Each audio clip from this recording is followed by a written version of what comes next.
순노루TV.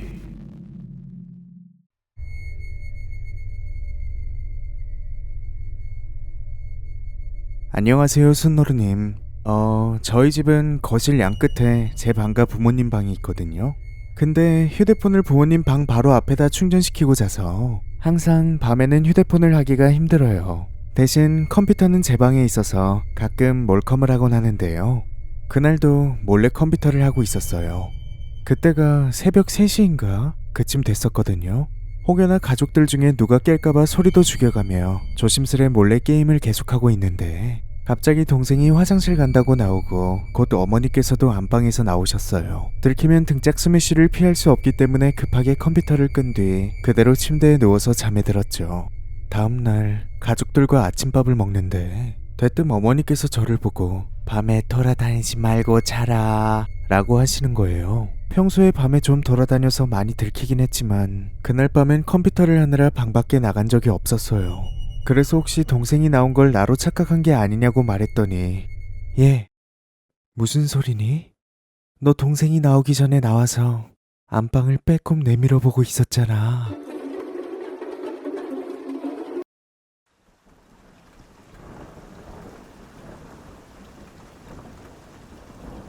안녕하세요. 현재 23살 남성입니다. 전 오늘 7년 전에 있었던 일을 이야기하고자 합니다. 이건 무서운 제보도 아닌 그저 누군가에게 도움이 많이 필요해서 조심스럽게 얘기를 꺼내봐요. 16살. 그러니까 지금으로부터 7년 전에 있었던 일이었습니다. 저는 그냥 평범하게 살고 있던 학생이었어요. 그리고 아무런 이상 없이 아픈 것도 없이 말 그대로 평범하게 잘 살고 있었죠. 근데 정확히 언제인지는 기억이 안 나도 아마 친할머니 묘지를 옮기는 날이었을 거예요. 옛날부터 할머니는 돌아가시기 전에 다른 친남매 중에서도 저를 가장 아끼셨고 보살펴 주셨는데 그런 할머니 묘지 옮기는 날에 저는 가지 않았습니다. 그런데 그날 밤이었어요. 저는 엄마, 아빠, 누나 이렇게 함께 살고 있고 제 방엔 바로 앞에 베란다로 향하는 큰 창문이 있습니다. 그날 밤 12시 정확하게 기억합니다. 전 가위에 눌렸어요. 친할머니 묘지를 옮기던 그날 밤이요.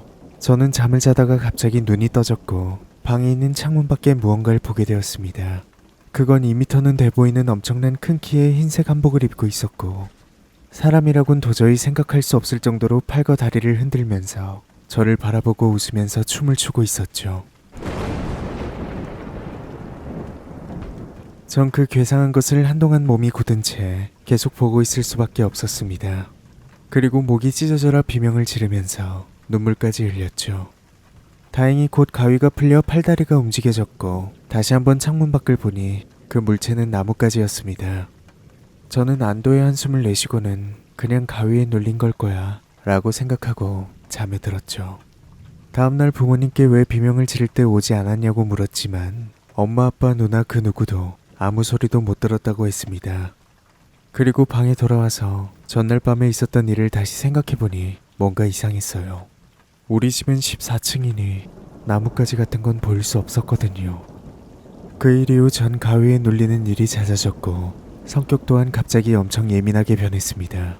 그리고 없던 우울증과 단기기억 상실증, 불안장애와 같은 정신질환들이 생겼고 매년 일요일마다 반복적으로 원인 모를 위험과 장염을 심하게 앓고 있습니다. 그리고 우연인지 갑자기 부모님이 이혼을 하시고 집이 파산하는 등 여러 가지 일이 발생했죠. 7년이 지난 지금 또한 증상은 더욱 악화되고 있습니다. 마음 같아선 무당이라도 찾아가고 싶지만 어머니께선 무당을 함부로 찾는 게 아니라면서 생각조차 하지 말라고 하세요. 도움이 필요합니다. 이 상황을 대체 어떻게 해야 되나요? 제발 이걸 누구에게든 알려주세요. 그 누구든 방법을 알고 있을 것 같습니다. 제발 도움이 필요합니다. 제발.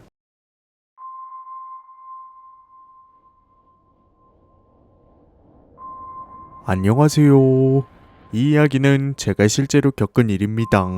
그때는 귀신보다 핑구 바다사자가 더 무서웠을 유치원 시절이었어요. 뭐 그때는 귀신이란 거 자체를 몰랐을 때였죠. 그런데 어느 날 제가 꿈을 꿨는데요. 유치원을 마치고 혼자 집으로 돌아가는 꿈이었습니다. 그때는 부모님이 많이 바쁘셨기 때문에 저는 대부분 혼자 집으로 돌아가는 일이 많았었는데요. 그런데 저희 집은 높은 곳에 위치해 있어서 항상 한 언덕을 올라야 했는데 그 언덕 맨 아래에 어떤 여성분이 서 있으셨어요. 그래서 저는 그냥 무시한 뒤 혼자 집으로 향했고 꿈에서 깼죠. 그리고 며칠이나 계속 똑같은 꿈이 이어졌습니다. 근데 그 여성분이 점점 언덕 위로 올라오고 있는 거예요. 그리고 또 며칠이 지났을 땐 저희 주택의 마당 안까지 들어와 있었습니다. 이때부터 뭔가 잘못되고 있다는 생각이 들었죠. 그리고 그 다음날 꿈에서 저는 집에 있었습니다. 그런데 현관문에서 똑똑똑 거리는 노크 소리가 들리는 거예요. 그 당시 저희 집 현관문은 반투명 현관이었기 때문에 밖에 있는 사람의 실루엣이 보였죠. 그런데 그때 집에 저 말고는 아무도 없는 것 같아서 제가 누구세요? 라고 하자 그 실루엣은 엄마 친구야. 라고 하는 거예요. 전 순수한 마음으로 일단 문을 열었는데 문 앞에 서 있는 건 매일 꿈에 나오던 그 여성분이었죠. 저는 그 여성분에게 엄마 지금 없어요 라고 말을 하니 그분은 이상한 미소를 띠면서 집으로 막 들어오려고 하는 거예요. 저는 그 순간 놀라서 꿈에서 일어났죠. 그리고 무서움에 그날은 부모님 방에 가서 부모님이랑 같이 잠을 잤답니다. 그리고 그 다음날 가위라는 걸 처음 눌려보았습니다. 그런데 제 앞엔 그때 집에 들어온 여성이 절 보면서 웃고 있었어요. 저는 점점 공포라는 기분을 느끼기 시작했죠. 그리고 그 여성은 점점 저에게 다가오기 시작했습니다. 저는 어떻게 해야 할지 몰라서 눈을 꽉 감고 있을 수밖에 없었어요. 그런데 갑자기 옆에서 어머니가 그 여성에게 체어샷을 갈기면서 어디 하찮은 것이 내 아들을 넘봐 하면서 화를 내셨어요. 그러자 그 여성은 체어샷을 맞고 순간 멍한 표정을 짓더니 저희 어머니한테 덤비더라고요. 그리고 어머니는 또 한 번의 체어샷을 갈겼죠. 이번에 어머니는 한 번이 아닌 여러 번의 의자를 내리치셨습니다. 그 당시 어머니가 쓴 의자는 저희 집 거실에 있는 식탁 의자였어요. 아주 튼튼한 나무로 만들어진 의자였죠. 그렇게 어머니에게 쥐어터진 여성은 도망치면서 저에게 넌 그것은 부모 만나서 산 줄 알아? 라고 하면서 도망쳤습니다. 그리고 전 꿈에서 일어날 수 있었어요. 그 이후 가위는 한 번도 경험해 본 적이 없었습니다. 근데 귀신을 실제로 몇 번 본 적이 있긴 하지만 그 이야기는 나중에 올려보도록 할게요. 길었지만 끝까지 읽어주셔서 감사합니다.